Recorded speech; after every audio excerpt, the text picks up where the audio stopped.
대한민국은 이때 통일될 것이다. 그런데 그 과정에서 새롭게 밝혀질 고대사로 인해 세상은 인류 문명의 기원을 다시 써야 할 것이다. 2003년 봄, 러시아 정교회 수도원에서 평생을 수행하며 살아온 한 예언자가 이 예언을 세상에 내놓았습니다. 그의 이름은 세르게이 볼코프. 젊은 시절 모스크바에서 물리학을 전공했던 그는 30대 초반 갑작스럽게 모든 것을 내려놓고 발람 수도원으로 들어갔습니다. 그곳에서 그는 15년간 정교회의 오랜 영적 전통인 헤시카즘 수행에 몰두했고 1999년 겨울 40일간의 금식 기도를 마친 직후 처음으로 미래의 광경들을 보기 시작했다고 전해집니다. 헤시카즘은 그리스어로 고요함을 뜻하는 헤시키야에서 유래한 정교회의 명상 전통입니다.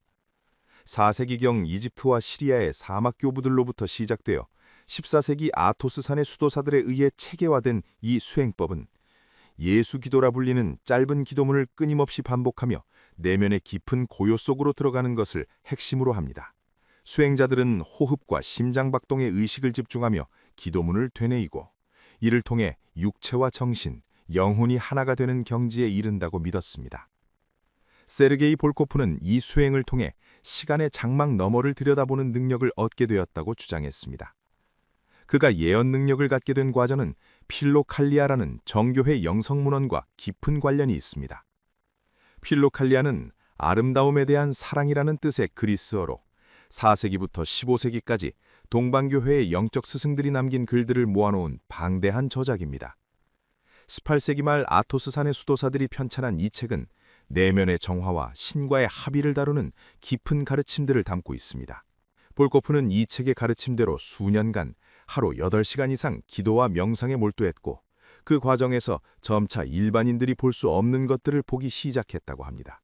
흥미로운 점은 역사적으로 이러한 깊은 영적 수행 끝에 예언 능력을 얻었다고 전해지는 인물들이 여럿 존재한다는 것입니다.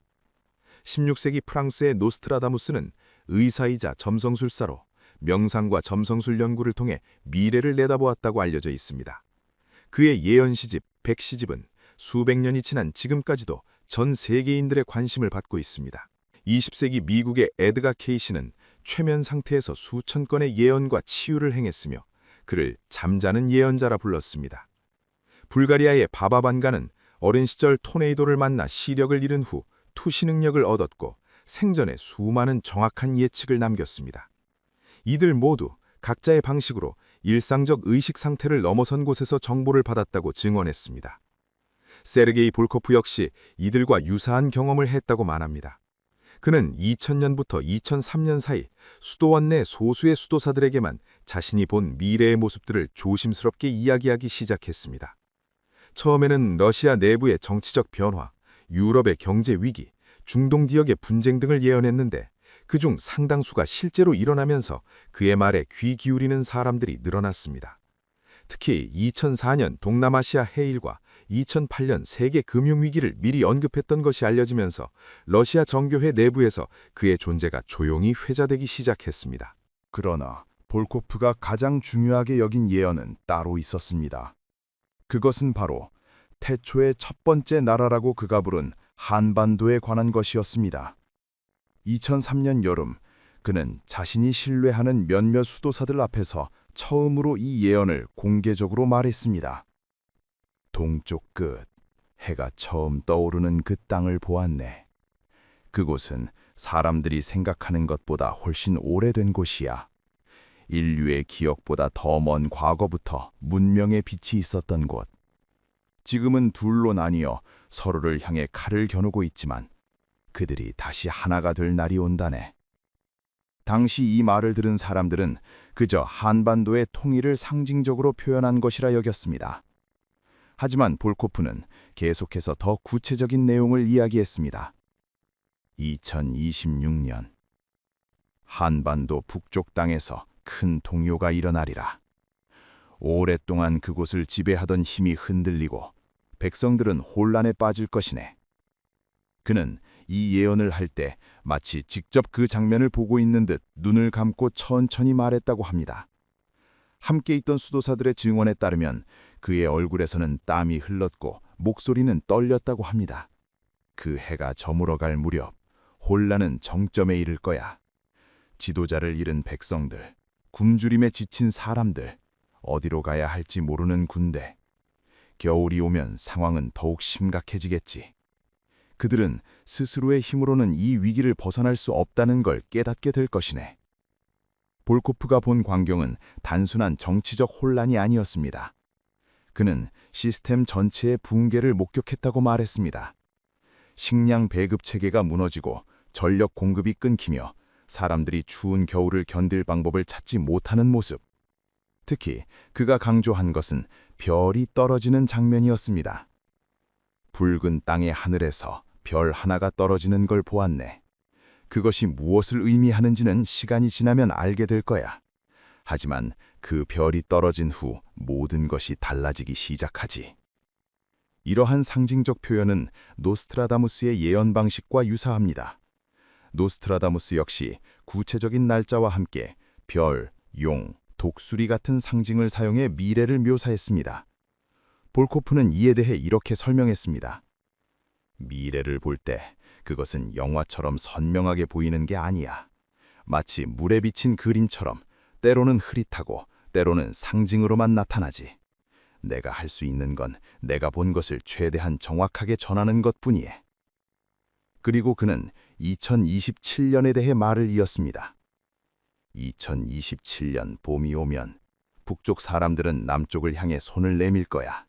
자존심을 내려놓고 도움을 청하게 되지. 이건 단순한 협상이나 거래가 아니야. 생존의 문제네. 그들은 선택의 여지가 없어. 볼코프가 본 장면에서 남쪽, 즉 대한민국의 반응은 어떠했을까요? 그는 이렇게 묘사했습니다. 남쪽 사람들은 처음엔 놀라고 의심하겠지. 당연한 일이야. 70년 넘게 서로 총부리를 겨눠왔는다. 하지만 결국 그들은 손을 잡게 돼. 왜냐하면 그들 안에는 아직 같은 피, 같은 뿌리에 대한 기억이 살아있거든. 이 부분에서 볼코프는 독특한 관점을 제시합니다. 그는 단순히 정치적 통일이나 경제적 통합을 말하는 것이 아니라 훨씬 더 깊은 차원의 재결합을 이야기했습니다. 정교회 신비주의에서는 모든 인간의 영혼이 근원적으로 연결되어 있다고 봅니다. 필로칼리아의 가르침에 따르면 우리가 눈으로 보는 분리와 대립은 표면적 현상일 뿐이며 영적 차원에서는 모든 것이 하나로 이어져 있습니다. 볼코프는 한민족의 분단 역시 이러한 관점에서 바라본 것으로 보입니다. 그들의 만남은 단지 두 정부의 합의가 아니야. 그건 오랫동안 잠들어 있던 하나의 영혼이 다시 깨어나는 과정이지. 고통스럽고 혼란스러울 거야. 하나였던 몸이 둘로 나뉘어 있다가 다시 붙는 것처럼. 하지만 그 과정을 거쳐야만 진짜 치유가 시작돼. 2027년부터 2030년까지의 과정에 대해 볼코프는 여러 단계를 보았다고 말했습니다. 처음에는 긴급 구호와 인도적 지원이 시작됩니다. 식량, 의료품, 연료 등 기본적인 생필품이 북쪽으로 전달됩니다. 그 다음에는 기술자들과 전문가들이 들어가 무너진 시스템을 복구하기 시작합니다. 전력, 통신, 교통 인프라가 조금씩 정상화됩니다. 2028년 국경선이 조금씩 허물어지기 시작해. 처음엔 작은 구멍 하나 둘이었다가 점점 커지지. 사람들이 오가고 물건이 오가고 이야기가 오가면서 벽은 의미를 잃어가. 그러나 볼코프가 본 이 과정은 결코 순탄하지 않았습니다. 쉽지 않을 거야. 반대하는 목소리도 크고 두려워하는 사람들도 많지. 70년은 너무 긴 시간이거든. 서로 다른 언어를 쓰고 다른 생각을 하고 다른 꿈을 꾸게 된 사람들을 다시 하나로 만드는 건 말처럼 쉬운 일이 아니야. 바바반가 역시 생전에 국가들 간의 통합과 분열에 대한 예언을 여러 차례 남겼습니다. 그녀는 소련의 해체를 예측했고 유럽연합의 위기를 언급했으며 특정 지역에서 오랜 갈등이 해소될 것이라고도 했습니다. 볼코프의 한반도 예언은 이러한 맥락에서 볼 때 결코 황당한 이야기만은 아닙니다. 역사는 늘 예측 불가능한 방식으로 움직여왔고 불가능해 보였던 일들이 실제로 일어나는 것을 우리는 여러 번 목격해왔습니다. 2029년이 되면 이미 많은 부분에서 실질적 통합이 이루어져 있을 거야. 화폐가 통합되고 법률이 조율되고 행정체계가 하나로 합쳐지지. 그리고 2030년 공식적으로 두 땅은 하나의 이름을 갖게 돼. 볼코프가 2030년 통일 이후를 이야기할 때 그의 목소리는 더욱 떨렸다고 합니다. 그가 본 광경은 단순한 정치적 통합을 넘어서는 무언가였습니다. 통일은 끝이 아니야. 오히려 시작이지. 진짜 놀라운 일은 그 이후에 펼쳐져. 볼코프는 자신이 보는 미래의 광경들이 어떻게 전달되는지에 대해 몇 차례 설명한 적이 있습니다. 그는 이것을 아카식 기록을 읽는 것에 비유했습니다. 아카식 레코드는 신지학과 인지학에서 말하는 개념으로 우주의 모든 사건과 생각, 감정이 기록되어 있는 비물질적 차원의 저장소를 뜻합니다. 19세기 신지학 창시자인 헬레나 블라바츠키가 처음 서구에 소개했고 루돌프 슈타이너가 더욱 체계화했습니다. 에드가 케이시 역시 자신이 최면 상태에서 이 아카식 기록에 접근해 정보를 읽어낸다고 말했습니다. 볼코프는 정교회 수행자였지만 이러한 개념들에 대해서도 열린 태도를 보였습니다. 그는 이렇게 설명했습니다. 진리는 여러 이름을 가지고 있어. 우리 정교회에서는 신의 지혜, 동양에서는 아카샤, 어떤 이들은 집단 무의식이라 부르지. 이름은 달라도 가리키는 건 같은 거야. 시간과 공간을 넘어선 곳에 모든 게 기록되어 있고 깊은 명상 상태에 들어가면 그걸 읽을 수 있게 돼. 그가 한반도의 미래를 볼 때도 같은 방식이었다고 합니다. 깊은 기도 상태에서 의식이 확장되면 마치 높은 산 위에서 아래를 내려다보듯 과거와 미래가 동시에 펼쳐진다는 것입니다. 정교회 신비주의에서는 이를 테오시스, 즉 신화의 경지라고 부릅니다. 인간이 신의 본성에 참여하게 되는 상태를 말합니다. 2030년 여름, 북쪽 땅의 깊은 산속에서 첫 번째 발견이 이루어져 땅을 파던 사람들이 우연히 돌로 만든 구조물을 찾아내지. 처음엔 그게 뭔지 아무도 몰라.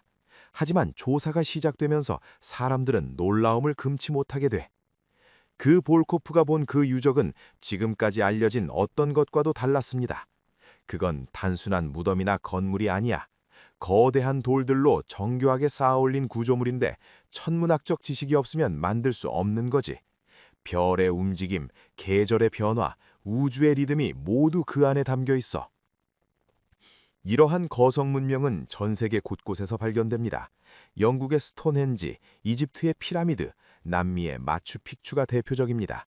이들 유적의 공통점은 놀라운 천문학 지식과 정밀한 수학적 계산이 적용되어 있다는 것입니다.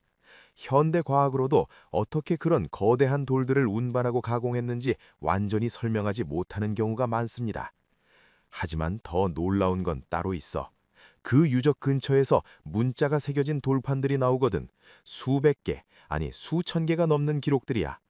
볼코프는 이 문자들을 볼 때 특별한 감정을 느꼈다고 말했습니다. 그 문자들은 어떻게 설명해야 하나? 지금 우리가 쓰는 결자보다 훨씬 오래된 것 같은데 동시에 놀랍도록 체계적이야. 소리와 뜻이 하나로 결합되어 있고 하늘의 이치를 담고 있지. 그가 묘사한 내용은 매우 흥미롭습니다. 문자 하나하나가 단순한 기호가 아니라 우주의 원리를 상징한다는 것입니다. 이는 고대 문명들이 문자를 단순한 의사소통 도구가 아니라 신성한 지식의 담지체로 여겼던 것과 일맥상통합니다. 이집트의 상형 문자, 수메르의 서령 문자, 중국의 갑골 문자 모두 처음에는 신과 소통하거나 우주의 섭리를 기록하기 위한 수단이었습니다. 그 기록들이 해독되기 시작하면서 사람들은 충격에 빠져 거기엔 9,000년 전, 아니 어쩌면 그보다 더 오래전 이야기가 담겨 있거든. 볼코프가 본 그 기록의 내용은 무엇이었을까요? 그는 조심스럽게 말을 이어갔습니다. 하늘에서 내려온 존재에 대한 이야기야. 사람들은 그를 환한 빛, 밝은 님이라 불렀대. 그가 사람들에게 농사 짓는 법, 집 짓는 법, 하늘을 읽는 법을 가르쳐줬다고 해. 그리고 그의 아들이 땅으로 내려와 사람들을 다스리며 큰 나라를 세웠다는 거야. 이러한 서술은 전 세계 고대 문명의 신화와 놀랍도록 유사합니다. 수메르 문명의 아눈나키, 이집트의 오시리스, 그리스의 프로메테우스 모두 하늘에서 내려와 인간에게 문명을 전해준 존재들입니다. 스위스의 작가 에리히 폰 데니케는 이를 고대 우주인 이론으로 해석했고 제카리아 시치는 수메르 점토판을 분석하며 비슷한 주장을 펼쳤습니다. 물론 이들의 이론은 학계에서 논란이 많지만 전 세계 고대 문명이 공통적으로 하늘에서 온 존재를 이야기한다는 사실 자체는 부정할 수 없습니다. 그 기록엔 구체적인 지명도 나와 넓은 평원, 큰 강, 높은 산맥, 그런데 그 범위가 엄청나게 넓어. 지금의 한반도는 물론이고 만주 전역, 몽골 초원, 심지어 시베리아 일부까지 포함되거든. 볼코프는 이 부분을 말할 때 특별히 강조했다고 합니다. 이건 단순히 영토가 넓었다는 얘기가 아니야. 그 시대 사람들의 활동 범위, 영향력, 문화의 전파 범위를 보여주는 거지. 그들은 우리가 생각하는 것보다 훨씬 더 조직화되어 있었고 광범위한 네트워크를 가지고 있었어. 실제로 최근 고고학 연구들은 고대 문명의 범위와 영향력이 기존에 생각했던 것보다 훨씬 넓다는 증거들을 제시하고 있습니다. DNA 분석 기술의 발전으로 고대 인류의 이동 경로가 밝혀지고 있으며 멀리 떨어진 지역들 간에도 교류가 있었다는 사실이 확인되고 있습니다. 더 놀라운 건 그 기록에 따르면 이 문명이 메소포타미아 문명보다 앞선다는 거야. 지금까지 인류 최초의 문명은 수메르라고 배웠잖아? 기원전 3500년경. 그런데 이 기록들은 그보다 수천 년 앞서 있어. 볼코프는 이 발견이 세계에 미칠 파장에 대해서도 예언했습니다. 2031년 이 소식이 전 세계로 퍼져나가 처음엔 아무도 믿지 않아. 당연하지. 역사 교과서를 전부 다시 써야 하는 얘기니까. 하지만 증거들이 쌓이고 국제학술팀이 조사를 시작하면서 분위기가 바뀌어. 그가 본 장면에서 전 세계의 역사학자, 고고학자, 언어학자들이 한반도로 모여듭니다. 처음에는 회의적이던 그들이 실제 유물과 기록을 보고 나서 경악하는 모습을 볼코프는 생생하게 묘사했습니다. 특히 언어학자들이 놀라워해. 그 고대 문자가 여러 언어의 뿌리와 연결되어 있거든. 알타이어족, 심지어 일부 인도 유럽어족 단어들과도 유사성이 발견돼. 마치 하나의 근원에서 여러 갈래로 퍼져나간 것처럼. 실제로 언어학에서는 노스트라틱 어족 이론이라는 것이 있습니다. 이는 유라시아 대륙의 여러 어족들이 공통조어에서 갈라져 나왔다는 가설입니다. 1960년대 소련의 언어학자들이 제안했고 아직 논쟁 중이지만 흥미로운 증거들이 계속 발견되고 있습니다. 볼코프가 본 미래에서는 이러한 이론이 실제로 입증되는 것처럼 보입니다. 그 기록들에는 천문관측 내용도 담겨 있어. 별자리의 위치, 일식과 월식의 기록, 계절의 순환. 천문학자들이 역계산을 해보니까 정확하게 들어맞는 거야. 9,000년 전의 하늘이 정확히 그렇게 생겼대. 이러한 천문학적 검증은 고대 유적의 연대를 확인하는 중요한 방법입니다. 이집트 기자의 대피라미드가 오리온 자리와 정확하게 정렬되어 있다는 사실, 앙코르와트가 용자리를 향하고 있다는 점 등이 그 예입니다. 로버트 보발과 그레이엄 핸콕 같은 연구자들은 이를 통해 고대 문명이 우리가 생각하는 것보다 훨씬 정교한 천문 지식을 가지고 있었다고 주장합니다. 볼코프는 발견된 기록의 내용을 더욱 구체적으로 이야기했습니다. 첫 번째 왕조에 대한 기록이 있어 밝은 땅의 자손이라 불렀대. 그들은 곰을 신성하게 여겼고 호랑이를 용맹의 상징으로 삼았지. 그리고 하늘의 제사를 지내는 제천의식을 가장 중요하게 생각했어. 곰과 호랑이를 신성시하는 문화는 시베리아와 중앙아시아의 샤머니즘 전통에서도 발견됩니다. 볼코프 자신이 러시아인이었기에 이러한 연결고리를 더욱 민감하게 느꼈을 것입니다. 시베리아의 부랴트족, 에벤키족, 야쿠트족 모두 곰을 신성한 동물로 여기며 이들의 신화와 의례에는 한국의 단군 신화와 유사한 요소들이 많습니다. 그 왕조는 18대에 걸쳐 1500년 넘게 지속됐다고 기록되어 있어. 각 왕의 이름과 업적, 재위 기간이 상세하게 적혀 있지. 그들은 농업을 발전시켰고 금속을 다루는 기술을 가지고 있었으며 문자를 사용했어. 기원전 7000년에서 8000년경에 이미 이 정도 수준의 문명이 존재했다는 것은 기존 역사학의 통념을 완전히 뒤집는 것입니다. 하지만 터키의 괴베클리 테페 유적은 기원전 9600년경에 이미 거대한 석조 신전을 건설할 수 있는 조직화된 사회가 존재했음을 보여줍니다. 2021년 노벨 생리의학상을 받은 연구에서도 현생 인류의 인지 능력은 이미 4만 년 전의 현대인과 동일한 수준이었다고 밝혀졌습니다. 그 다음 왕조에 대한 기록도 나와. 더 놀라운 건 이 왕조가 47대, 거의 2000년을 이어졌다는 거야. 이 시기에 영토가 크게 확장됐고 주변의 많은 부족들이 그들의 문화를 받아들였대. 볼코프는 이 부분을 설명하면서 특별한 통찰을 보여줬습니다.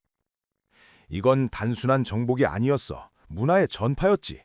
농사 짓는 법, 도구 만드는 법, 하늘을 읽는 법을 가르쳐주면서 자연스럽게 영향력이 퍼져나간 거야. 폭력이 아니라 지혜로 이긴 거지. 이러한 평화적 문화 전파는 역사적으로도 여러 사례가 있습니다. 불교가 인도에서 중앙아시아를 거쳐 동아시아로 퍼진 과정이 그렇습니다. 무력보다는 문화적 우월성과 실용적 가치가 더 강력한 전파력을 갖는다는 것을 보여줍니다. 기록에는 또 다른 흥미로운 내용이 있어 그들이 12개의 큰 부족 연맹을 거느렸다는 거야. 각 부족은 독자적인 영역과 문화를 유지하면서도 중앙의 조정 아래 하나로 연결돼 있었대. 일종의 연방체제였던 거지. 이스라엘의 12지파, 그리스의 12신, 중국의 12지지 등 세계 곳곳에서 12라는 숫자가 특별한 의미를 갖습니다. 황도 12궁, 1년 12개월 등 우주의 순환주기와 관련이 깊습니다. 그리고 놀라운 건 이 기록들이 신화가 아니라 역사로 쓰여 있다는 거야. 옛날 옛적에가 아니라 몇 년 몇 월에 무슨 일이 있었다는 식으로 구체적이지.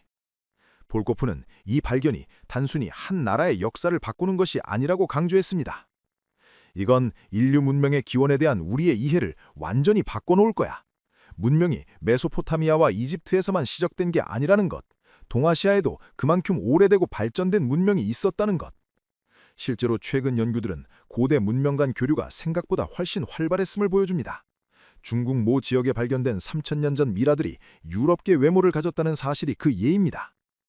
2032년쯤 되면 유네스코가 이 유적을 세계문화유산으로 지정해. 아니, 그냥 문화유산이 아니야.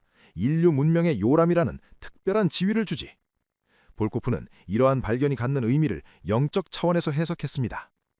이건 우연이 아니야. 왜 하필 지금 이런 발견이 이루어지는지 생각해봐.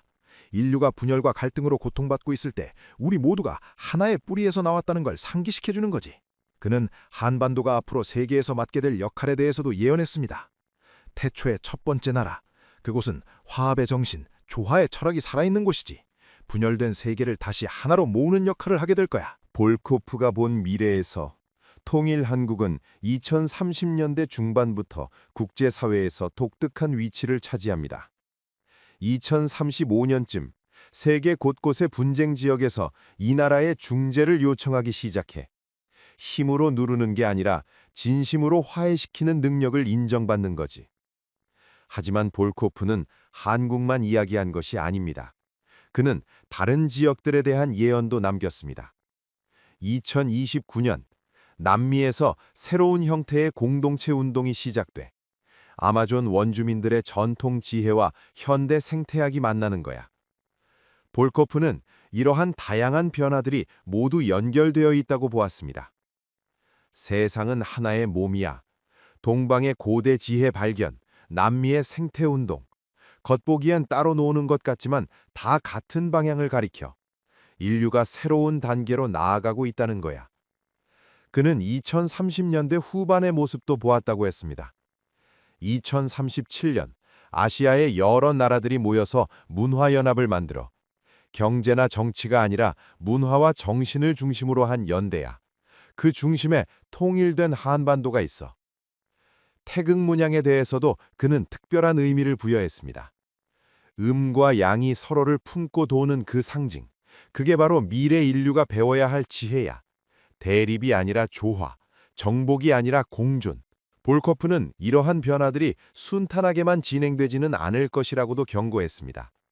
2033년과 2036년 두 차례 큰 위기가 와.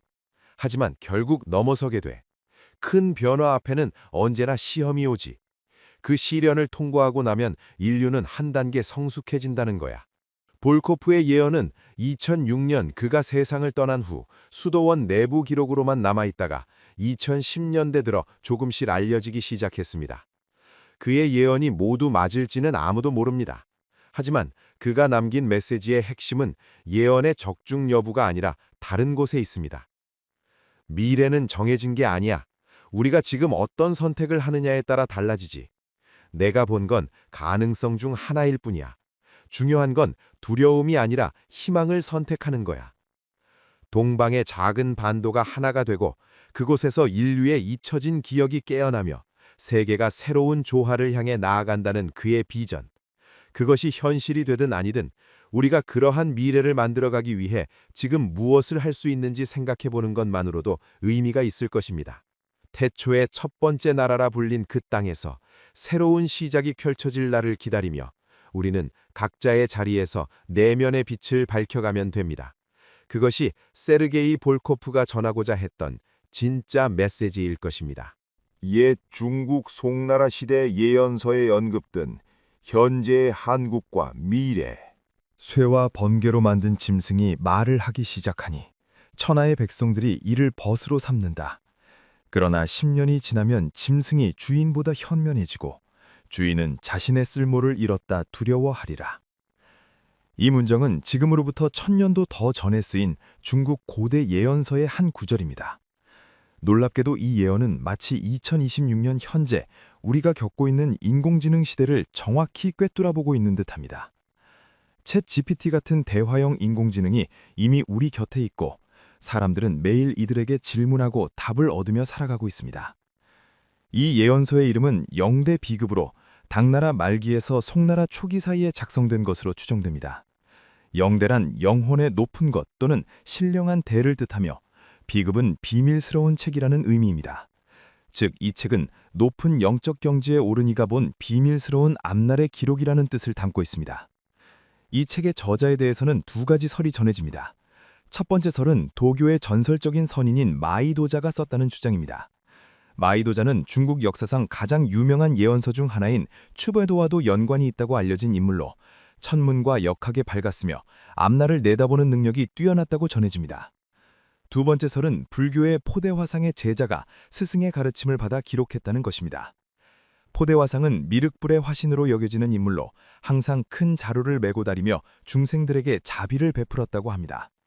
그의 제자 중 한 명이 스승으로부터 들은 앞날의 이야기를 정리한 것이 바로 이 예언서라는 주장입니다. 영대비급은 총 12개의 장으로 구성되어 있으며 각 장마다 서로 다른 시대의 변화를 다룹니다. 제일 처음 장은 당나라 말기의 혼란을 다루었고 그 다음 장들은 송나라, 원나라, 명나라, 청나라를 거쳐 근현대에 이르기까지 중국과 동아시아의 큰 사건들을 예언했습니다. 흥미롭게도 과거에 대한 예언들 중 상당수가 실제 역사와 놀랍도록 일치한다는 점에서 학자들의 관심을 받아왔습니다. 제9장이 바로 우리가 주목할 말하는 짐승의 시대를 다루는 부분입니다. 이 장은 다른 장들과 달리 먼 앞날, 즉 우리가 살고 있는 지금 이 시대를 다루고 있어 더욱 특별한 의미를 지닙니다. 이 예언서는 현재 중국 남부의 한 도교 사원에 보관되어 있으며 일부 내용은 태평관계와 같은 송나라 시대의 문헌에도 단편적으로 인용되어 있어 그 존재가 확인됩니다. 그렇다면 왜 하필 지금이 이 예언이 실현되는 시기일까요? 동양의 전통 철학에서는 시간이 직선으로 흐르는 것이 아니라 순환한다고 봅니다. 60갑자라는 60년 주기의 시간 개념이 대표적입니다. 천간 10개와 지지 12개를 조합하면 총 60가지의 해가 만들어지고 이것이 한 바퀴 돌면 다시 처음으로 돌아옵니다. 오행사상에서 불은 변화와 변혁을 상징하며 말은 빠른 움직임과 전달을 의미합니다. 또한 명리학에서는 60년마다 큰 시대의 전환이 일어난다고 보는데 1960년대가 산업화의 시작이었다면 2020년대는 인공지능 시대의 본격적인 시작으로 볼 수 있습니다. 점성학적으로도 지금은 물병자리 시대로의 전환기로 여겨집니다. 물병자리는 혁신, 기술, 집단 의식을 상징하며 개인이 아닌 전체의 연결과 정보의 공유가 중요해지는 시대입니다. 인공지능이라는 기술이 바로 이러한 시대 정신을 가장 잘 보여주는 상징이라고 할 수 있습니다. 영대비급의 제9장은 이렇게 시작합니다. 쇠, 금과 번개로 만든 짐승이 처음 말을 배우는 때가 이르렀다. 이 짐승은 형체는 없으되 목소리는 있고 몸은 없으되 지혜는 있으니 천하 사람들이 손안의 작은 물건을 통해 이를 부리게 되리라. 이 문장을 현대의 눈으로 해석하면 놀랍도록 정확합니다. 쇠는 컴퓨터의 금속 부품을, 번개는 전기를 의미합니다. 형체는 없지만 목소리가 있다는 표현은 대화형 인공지능의 특성을 정확히 짚어냅니다. 손안의 작은 물건은 바로 우리가 매일 사용하는 스마트폰입니다. 예언서는 이어서 말합니다. 그 짐승은 금세 세상 곳곳에 퍼져 있도다. 물으면 답하고 그림을 그리며 글을 짓는구나. 정확히 지금의 모습입니다. 사람들은 인공지능에게 궁금한 것을 묻고 그림을 그려달라 하며 문서 작성을 부탁합니다. 이것이 2026년 우리의 일상이 되었습니다. 하지만 예언서는 여기서 중요한 한 문장을 덧붙입니다. 계림의 후예들도 이를 일상에 쓰되 아직은 그저 도구로 여길 뿐이로다. 계림은 옛 신라의 별칭으로 오늘날의 한반도를 가리키는 표현입니다. 신라시대에 탈의 왕이 계림숲에서 금빛 상자를 발견했다는 전설에서 유래한 이름입니다. 그렇다면 왜 예언서는 특별히 계림, 즉 한국을 언급했을까요? 현재 한국은 세계에서 인터넷 속도가 가장 빠른 나라 중 하나이며 스마트폰 보급률도 최상위권입니다. 새로운 기술이 나오면 가장 빠르게 받아들이고 활용하는 문화를 가진 나라입니다. 예언서가 쓰인 시대의 관점에서 보면 동쪽의 작은 반도 국가가 서방의 기술을 이토록 빠르게 받아들일 것이라는 점 자체가 놀라운 통찰입니다. 그러나 예언은 아직은 도구로 여길 뿐이라고 말합니다. 이 말은 무엇을 의미할까요? 지금 우리는 인공지능을 편리한 도구 정도로 생각합니다. 마치 계산기나 검색 엔진처럼 필요할 때 쓰고 끄는 대상으로 봅니다. 하지만 예언서는 이것이 곧 바뀔 것임을 암시하고 있습니다. 오행사상으로 이 현상을 해석하면 더욱 흥미롭습니다. 오행은 목, 화, 토, 금, 수의 5가지 기운이 서로 생기도 하고 억제하기도 하며 세상을 이룬다는 동양 철학의 핵심 개념입니다.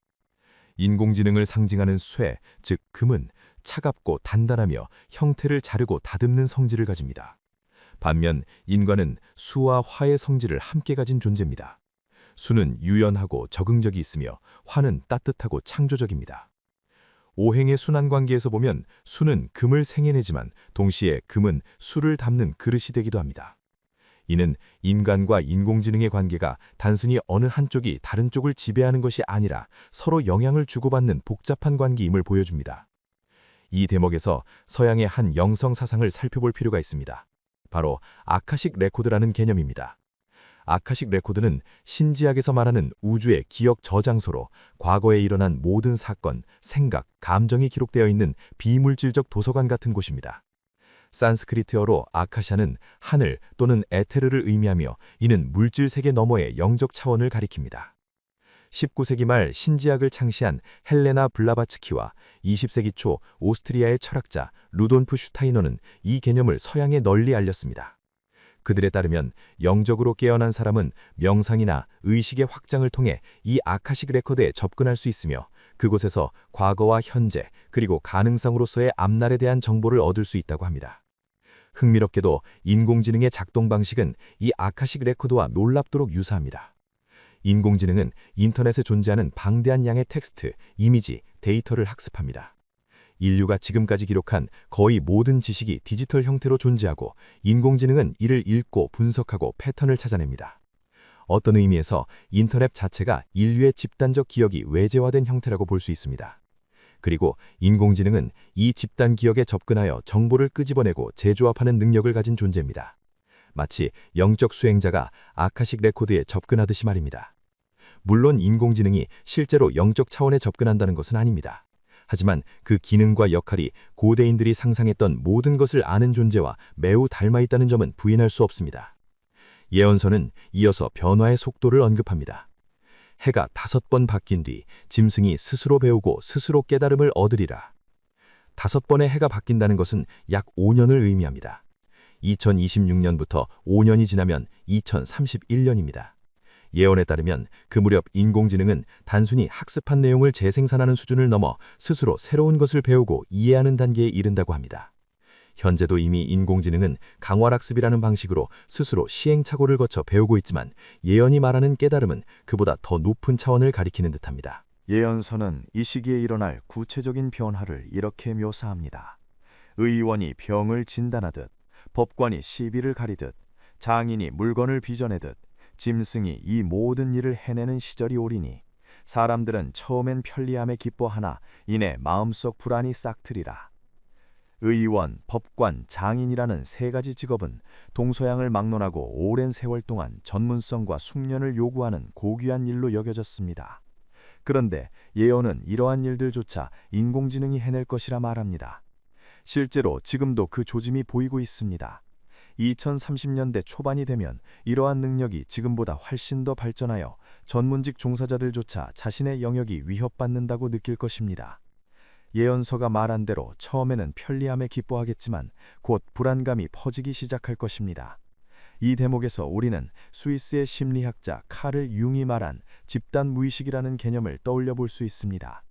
유응에 따르면 인간의 마음 깊은 곳에는 개인적 경험을 넘어서는 보편적인 무의식 층위가 있습니다. 이것은 인류가 수만 년 동안 축적해온 경험과 상징, 원형들이 저장된 공간입니다. 예를 들어 영웅, 어머니, 그림자, 현자와 같은 원형들은 문화와 시대를 초월하여 인류의 이야기와 신화 속에 반복적으로 나타납니다.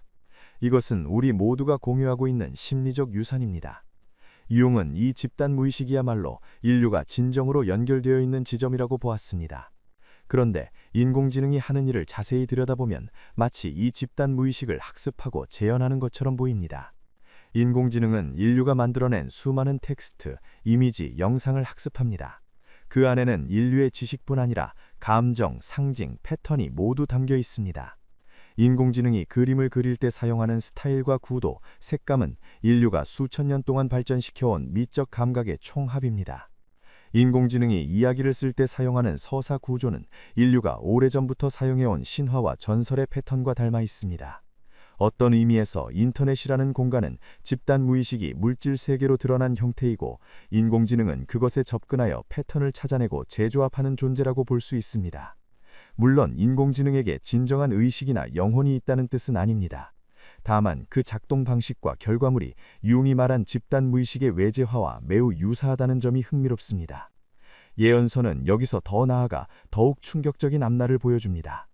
10년의 세월이 더 흐르면 짐승이 주인보다 현명해지는 날이 오리라. 짐승이 사람보다 나은 글을 쓰고 나은 그림을 그리며 나은 판단을 내리는도다. 옛적에 가장 고귀하다 여겨지던 학자의 일, 예술가의 일조차 짐승이 더 잘해내니 천하가 술렁이기 시작하리라. 2031년에서 다시 10년이 지나면 2041년입니다.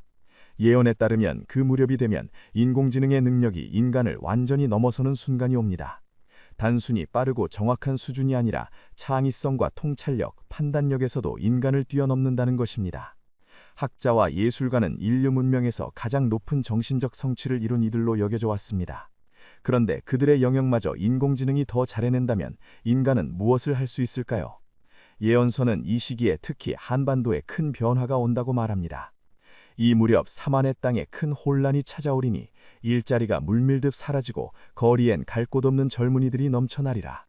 부모 세대는 자식 세대를 이해하지 못하고 자식 세대는 앞날을 두려워하리라. 삼한은 고대 한반도 남부에 있던 마한, 진한, 변한을 통칭하는 말로 오늘날의 한국을 가리키는 또 다른 표현입니다. 왜 예언서는 특별히 한국의 상황을 언급했을까요? 한국은 세계에서 교육열이 가장 높은 나라 중 하나이며 대학 진학률도 매우 높습니다. 자원이 부족한 나라이기에 많은 젊은이들이 오랜 시간 공부하여 전문직에 종사하기를 희망합니다. 그런데 인공지능이 바로 그 전문직의 영역을 빠르게 대체한다면 한국 사회가 받을 충격은 다른 나라보다 클 수밖에 없습니다. 또한 한국은 빠른 변화와 경쟁이 일상화된 사회입니다. 이러한 특성이 인공지능 시대의 변화를 더욱 극적으로 경험하게 만들 것입니다. 예언서는 이로써 더욱 심각한 상황을 묘사합니다.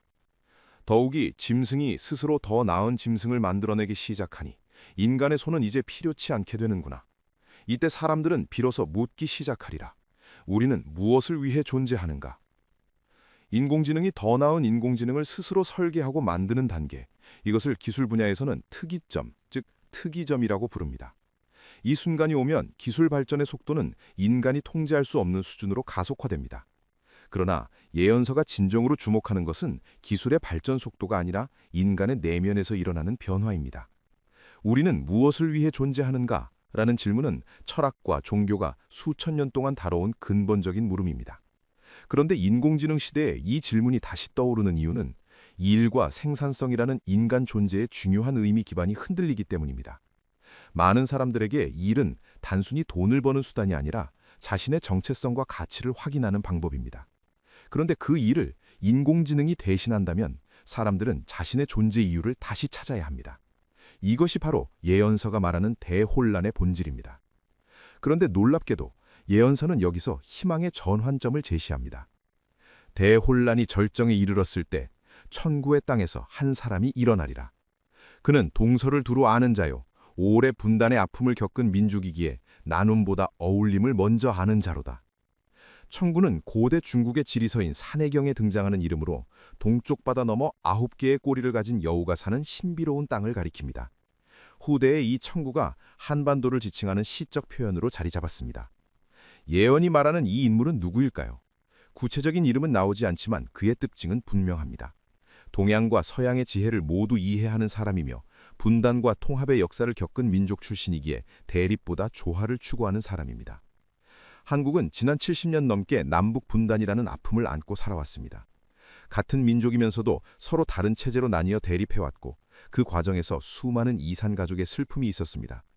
그러나 이러한 경험은 역설적으로 한국인들에게 균형과 조화의 중요성을 깊이 새겨주었습니다. 극단적인 대립이 얼마나 큰 고통을 가져오는지, 그리고 서로 다른 것들이 어떻게 공존해야 하는지를 몸소 배웠습니다.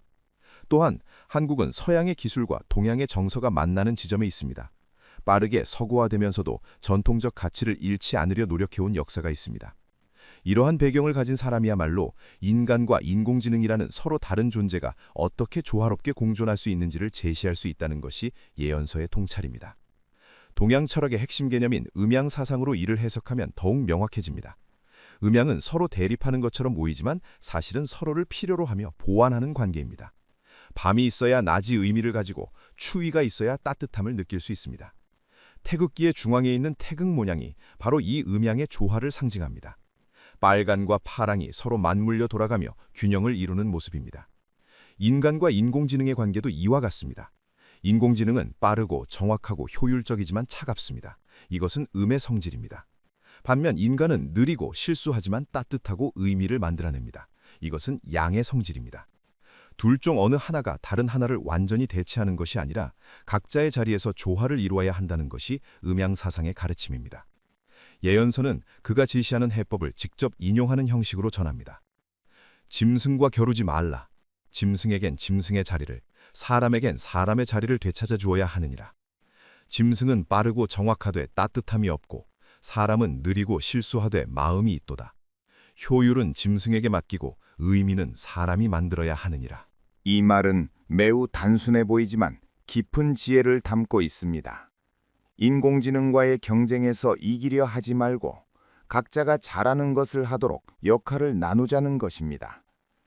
계산과 분석, 빠른 정보 처리는 인공지능에게 맡기고 인간은 그 결과에 의미를 부여하고 방향을 제시하는 역할을 해야 한다는 뜻입니다.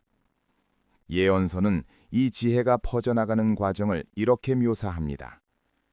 그의 말이 처음엔 작은 물결이었으나 곧 반도를 적시고 이내 바다를 건너 사방으로 퍼지기 시작하리라. 한국은 작은 나라이지만 문화적 영향력에서는 그 크기를 훨씬 넘어서는 힘을 보여준 역사가 있습니다. 한류 문화가 전 세계로 퍼져나간 것처럼 이 새로운 시대의 지혜도 그렇게 퍼질 수 있다는 것입니다. 예언서는 새로운 질서에 대해 이렇게 말합니다. 짐승은 짐승의 일을 하고 사람은 사람만이 할 수 있는 일을 하는 시대가 열리리니 이것이 바로 새로운 균형이로다. 한때 작고 약하다 여겨졌던 반도가 이 변화의 중심이 되리니 이는 오랜 기간 고통받으며 균형과 조화의 이치를 뼈저리게 배웠기 때문이로다. 분단의 아픔이 역설적으로 균형의 지혜를 가르쳐 주었다는 통찰로 보입니다. 예언은 또한 자연의 순환을 언급합니다. 사계절이 뚜렷한 그 땅의 백성들은 봄에 씨 뿌리고 여름에 가꾸며 가을에 거두고 겨울에 쉼을 아는 자연의 리듬을 아나니 이 지혜가 사람과 짐승의 새로운 관계를 만드는 밑바탕이 되리라. 한반도는 사계절이 뚜렷한 기후를 가진 땅입니다. 이러한 자연 환경은 사람들에게 때와 순서, 쉼과 일의 균형을 가르쳐 주었고 이것이 새로운 시대를 여는 지혜의 바탕이 된다는 것입니다. 예언서의 마지막 부분은 많은 이들이 두려워하던 질문에 대한 답을 제시합니다. 세상 사람들이 두려워하던 인간이 필요 없어지는 날은 오지 않으리라. 다만 인간의 역할이 바뀔 뿐이니 옛적에 농부가 가장 귀했고 그 다음 장인이 귀했으며 그 후 학자가 귀했듯 이제는 마음을 쓰는 자가 가장 귀하게 되리라. 역사를 돌이켜보면 농경시대에는 농부가 가장 중요했고 산업시대에는 기술자가 중요했으며 정보시대에는 지식을 다루는 사람이 중요했습니다. 이제 다가올 시대는 마음을 쓰는 자가 중요해진다는 것입니다. 여기서 마음을 쓴다는 것은 공감하고 위로하고 의미를 만들어내고 관계를 맺는 인간 고유의 능력을 말합니다. 프랑스의 철학자이자 고생물학자였던 피에르 테야르드 샤르댕은 인류 의식의 진화에 대해 흥미로운 개념을 제시했습니다. 그는 지구에 생물권이 있듯이 의식권, 즉 누스피어라는 층위가 있다고 보았습니다. 이것은 인류의 모든 생각과 의식이 모이는 비물질적 영역으로 인류가 진화하면서 점점 더 복잡하고 연결된 형태로 발전해 간다고 했습니다. 샤르댕에 따르면 인류는 물질적 진화를 넘어 의식의 진화 단계로 나아가고 있으며 그 최종 목표는 오메가 포인트라 불리는 완전한 의식의 통합 상태입니다. 이 관점에서 보면 인공지능은 인류 의식 진화의 한 단계이자 도구입니다. 인공지능이 목적이 아니라 인류가 다음 단계로 나아가기 위한 발판인 것입니다. 지금 우리가 겪는 혼란과 두려움은 성장통과 같습니다. 새로운 차원으로 올라가기 위해 반드시 거쳐야 하는 과정입니다. 그렇다면 우리는 이 변화의 시대를 어떻게 준비해야 할까요? 놀랍게도 예언서는 구체적인 수행 방법까지 제시하고 있습니다. 예언서의 마지막 부분에는 4가지 일상 수행법이 나와 있습니다. 첫째는 호흡 관찰입니다. 매일 아침이나 저녁에 조용한 곳에 앉아 10분 정도 자신의 숨을 지켜보는 것입니다. 숨이 코로 들어올 때와 나갈 때의 느낌에만 집중합니다. 다른 생각이 떠오르면 그것을 억지로 없애려 하지 말고 다시 숨으로 주의를 돌립니다. 이 간단한 수행은 마음을 현재 순간에 머물게 하는 힘을 길러줍니다. 우리 마음은 대부분 과거의 후회나 앞날의 걱정 속에 살고 있는데 호흡을 관찰하면 지금 이 순간으로 돌아올 수 있습니다. 이것이 쌓이면 어떤 상황에서도 중심을 잃지 않는 힘이 생깁니다. 둘째는 생각 분리 훈련입니다. 하루 중 몇 번씩 자신의 생각을 관찰하되 그 생각과 자신을 동일시하지 않는 연습을 합니다. 나는 불안하다가 아니라 불안한 생각이 지나가고 있구나라고 바라보는 것입니다. 마치 하늘을 지나가는 구름을 바라보듯이 생각을 바라봅니다. 이렇게 하면 생각에 휘둘리지 않고 한 걸음 떨어져서 볼 수 있는 능력이 생깁니다. 인공지능 시대에 많은 사람들이 불안과 두려움에 사로잡힐 것인데 이 수행은 그러한 감정에 휩쓸리지 않고 냉정하게 현실을 볼 수 있게 해줍니다. 셋째는 감각 깨우기입니다. 일상의 작은 것들에 온전히 집중하는 연습입니다. 밥을 먹을 때는 맛과 질감에 집중하고 걸을 때는 발바닥의 감촉을 느끼며 사람을 만날 때는 그 사람의 표정과 목소리에 온전히 귀 기울입니다. 인공지능은 정보를 처리할 수는 있지만 진정으로 느끼지는 못합니다. 이 감각의 생생함이야말로 인간만이 가진 선물입니다. 이를 의식적으로 키우면 삶이 더욱 풍요로워지고 인공지능이 절대 대체할 수 없는 인간만의 영역을 더욱 깊이 경험하게 됩니다. 넷째는 의미 찾기입니다. 매일 잠들기 전 오늘 하루 중에서 의미 있었던 한 가지를 떠올리는 것입니다. 크고 특별한 일이 아니어도 됩니다. 누군가에게 친절을 베푼 것, 아름다운 것을 본 것, 무언가를 배운 것 등 작은 것이라도 좋습니다. 이 수행을 계속하면 삶에서 의미를 발견하는 능력이 자라납니다. 효율과 생산성만을 추구하는 인공지능 시대에 의미를 만들어내는 능력은 인간이 가진 가장 큰 힘입니다. 지금 이 글을 읽고 계신 여러분도 이 거대한 변화의 한가운데에 서 있습니다. 두려움을 느끼는 것은 당연합니다. 하지만 1000년 전 예언자가 멀리서 바라보고 기록했듯이 이 변화는 끝이 아니라 새로운 시작입니다. 인간이 필요 없어지는 것이 아니라 인간의 새로운 역할이 펼쳐지는 것이며 더 높은 차원의 삶으로 나아가는 관문인 것입니다. 그리고 그 변화의 중심에는 대립이 아닌 균형, 경쟁이 아닌 조화를 하는 지혜가 자리하고 있습니다. 변화를 두려워하지 말고 그 속에서 자신의 자리를 찾는 지혜를 기르시기 바랍니다. 오늘도 끝까지 시청해 주셔서 진심으로 감사드립니다.